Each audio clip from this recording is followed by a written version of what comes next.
Hello, Jeanne here.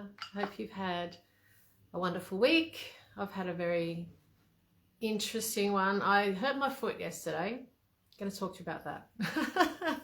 Because any injury or illness that we get is usually a message from our body. And if we don't listen to those taps on the shoulder that the universe gives us, we get a kick up the ass. Now I can't even kick because I hurt my foot. Anyway, I've got this book here I'll share with you called What Your Aches and Pains Are Telling You. And it's all about that. So whenever I hurt myself or I have a client who's got something going on, I refer to this quite often. And it's from a fellow, he's French, he's a shiatsu and psychoenergetic medical practitioner. He's also the founder of the French Institute of tell me if I'm saying that wrong, shiatsu, and applied physical psychology. Yeah, and he's an acupuncturist and he's known all around the world. So I refer to this book quite often.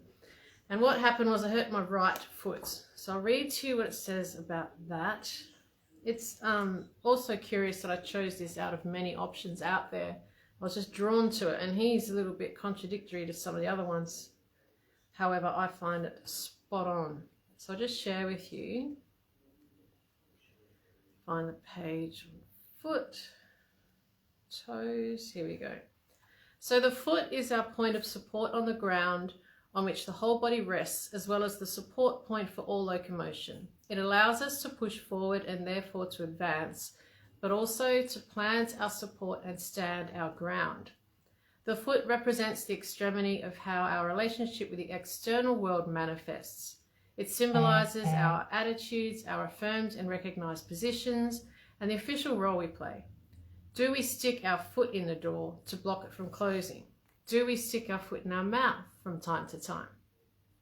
The foot also represents one's standards and ideals.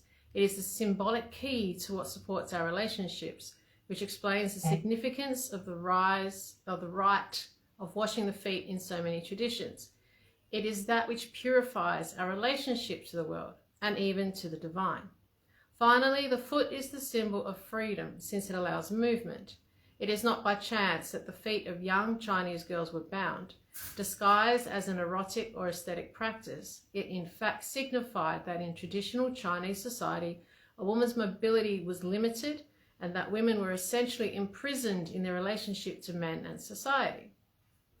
But this isn't just a phenomenon of the East, as basically the same thing is found in the West, in the practice of women wearing very high heels to conform to certain ideas about femininity and women's place in the world.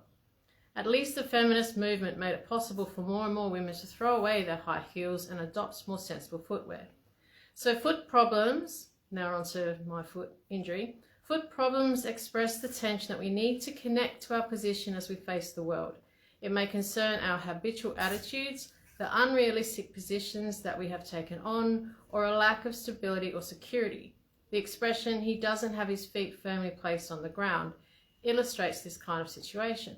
When someone holds back or is uncomfortable in his position, we say that he hasn't yet found his footing in the situation. Or if someone has chosen an unfortunate attitude in relation to another person, we say that he hasn't gotten off on the wrong foot with that person. So when pain manifests in the right foot, which is what's happened with me, it is related to yin, which is the mother, and when it occurs to the left foot, it relates to yang, which is the father. So, my right foot, mother.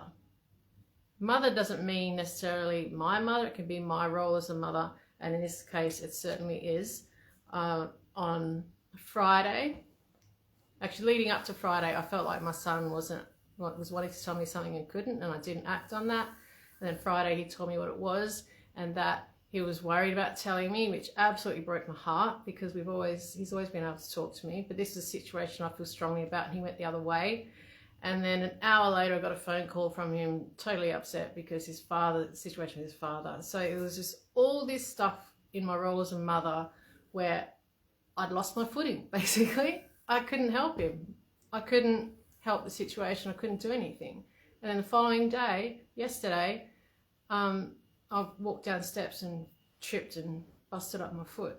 And so then I have a look at this and that's why. But obviously, that situation I can't do much about.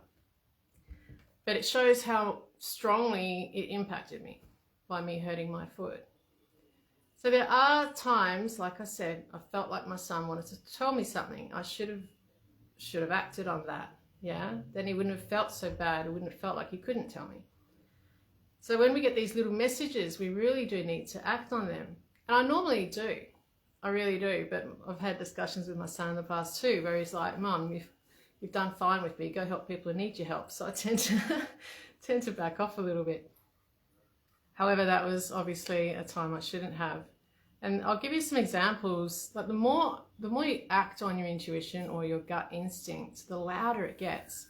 And mine's pretty bloody loud these days. There was a time when I was walking around Point Perrin. I was doing it regularly for exercise. Normally about a half-hour walk, but it's undulating and stairs and stuff.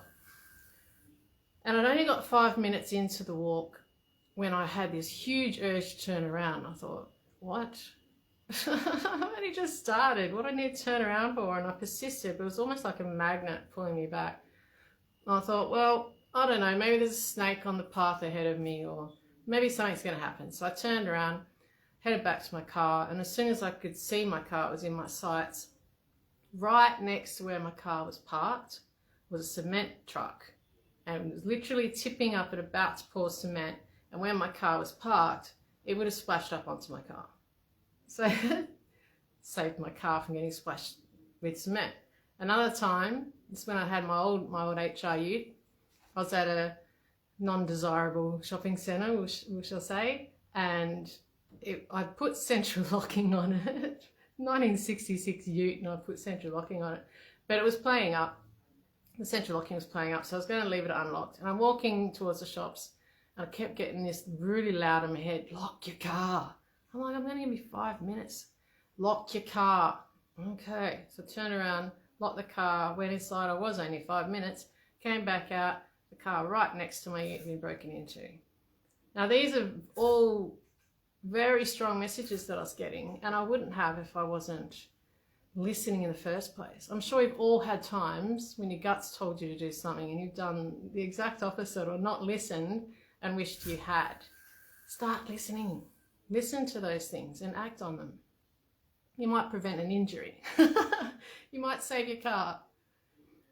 On that, on that subject, I do have an online event coming up, online workshop to help tap into and influence your psychic intuition. We all have it. We all have it. It's that gut instinct. It's what animals live on, we talk ourselves out of. So if you're interested in that, I'll chuck the link on this video. But start listening to your gut. I'll see you next week. Bye.